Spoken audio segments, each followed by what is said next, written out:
Christmas ಹಬ್ಬದ ಪ್ರಯುಕ್ತ ತೆರೆಗೆ ಬಂದ ಮಾರ್ಕ್ ಸದ್ಯ ಬಾಕ್ಸ್ ಆಫೀಸ್ನಲ್ಲಿ ಅಬ್ಬರಿಸುತ್ತಿದೆ. ಬಾಕ್ಸ್ ಆಫೀಸ್ನ ಅಂಕಿಅಂಶಗಳನ್ನು ಹಂಚಿಕೊಳ್ಳುವ ಸ್ಯಾಕ್ನಿಲ್ ಪ್ರಕಾರ ನಿನ್ನೆ ಅಂದರೆ ಡಿಸೆಂಬರ್ 30 ಅಂದರೆ 6ನೇ ದಿನ 90 ಲಕ್ಷ ರೂಪಾಯಿಯನ್ನು ಗಳಿಸಿದೆ. ಈ ಮೂಲಕ ಬಾಕ್ಸ್ ಆಫೀಸ್ನಲ್ಲಿ 20 ಕೋಟಿಯ ಲ್ಯಾಂಡ್ ಮಾರ್ಕ್ ಅನ್ನು ಚಿತ್ರ ದಾಟಿದೆ.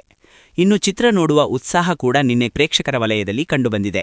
ಬೆಂಗಳೂರು ಹೊರತುಪಡಿಸಿದರೆ ತುಮಕೂರು, ಶಿವಮೊಗ್ಗ, ಮಣಿಪಾಲ್, ಹುಬ್ಬಳ್ಳಿ ಮತ್ತು ಮೈಸೂರಿನಲ್ಲಿ ಚಿತ್ರಮಂದಿರಗಳ ಆವರಣದಲ್ಲಿ ಹೆಚ್ಚಿನ ಜನಸಂದಣಿ ಕಂಡುಬಂದಿದೆ ಎಂದು ಸ್ಯಾಕ್ನಿಲ್ ತನ್ನ ವರದಿಯಲ್ಲಿ ಉಲ್ಲೇಖಿಸಿದೆ. ಸ್ಯಾಕ್ನಿಲ್ ಪ್ರಕಾರ ಮಾರ್ಕ್ ಚಿತ್ರದ 6 ದಿನದ ಗಳಿಕೆ ಈ ರೀತಿ ಇದೆ.